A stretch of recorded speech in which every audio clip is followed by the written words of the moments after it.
আসসালামু আলাইকুম সবাইকে। আশা করি সবাই অনেক ভালো আছেন। আজকের এই ভিডিওতে দেখাবো কিভাবে আপনার মার্কিউসিস রাউটারের পাসওয়ার্ডটি চেঞ্জ করবেন। আপনারা অনেকে চান নিজের ইচ্ছামতো পাসওয়ার্ড বারবার চেঞ্জ করতে, যেন পাসওয়ার্ড হ্যাক হলে কেউ আর ব্যবহার করতে না পারে। তো কেউ যদি আমার চ্যানেলটি সাবস্ক্রাইব না করে থাকেন, এক্ষুনি সাবস্ক্রাইব করে আসুন। তো কথা না বাড়িয়ে কাজে চলে যাওয়া যাক। ফার্স্ট অফ অল, এটি করার জন্য অবশ্যই আপনার ওয়াইফাই কানেক্ট করতে হবে। তারপর চলে যাবেন ক্রোম ব্রাউজারে। ক্রোম ব্রাউজারে ক্রোম ব্রাউজারে গিয়ে রাউটারের যে ডিফল্ট আইপিটি আছে, এই আইপিটা যদি আপনি না জেনে থাকেন তাহলে আপনার রাউটারের পিছনে যে স্টিকারটি আছে ওখানে থাকবে। তারপরেও আমি দিয়ে দিচ্ছি 192.168.1.1। এটি লিখে এন্টার বা গো দিয়ে দিবেন। সরাসরি আপনার মার্কিউসিস রাউটারটির ইন্টারফেস চলে আসবে। এখানে যদি কোনো পাসওয়ার্ড খুঁজে আপনি যদি পাসওয়ার্ডটি না জানেন, তবে অবশ্যই আপনার যে আইএসপি থেকে আপনি কানেকশনটি নিয়েছেন তাদের কোনো সাপোর্টকে জিজ্ঞেস করবেন। তারা আপনাকে অবশ্যই বলে দিবেন। ফার্স্টে আমি এটি লগ ইন করার জন্য এখানে আমার অ্যাডমিন পাসওয়ার্ড দিব।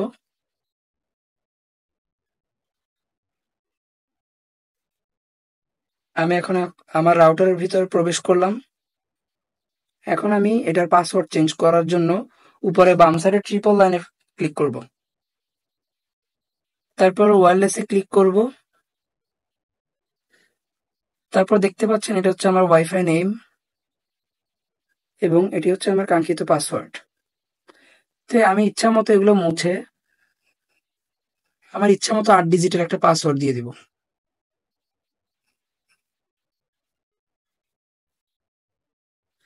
পাসওয়ার্ড দেওয়ার পর আমি নিচে স্ক্রল করে দেখবো আর কোনো অপশন আছে কিনা। যদি না থাকে, উপরে ডান সাইডে সেভ দেখতে পাচ্ছেন। কিছু কিছু মার্কিউসিস রাউটারে এটি নিচেও থাকে।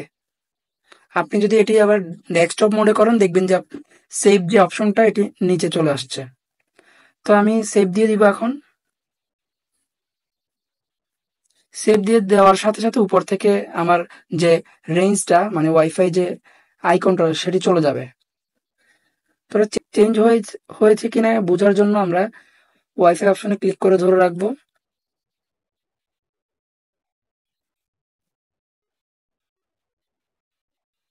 এবার আমরা যে পাসওয়ার্ডটি দিয়েছি সেটি দিব।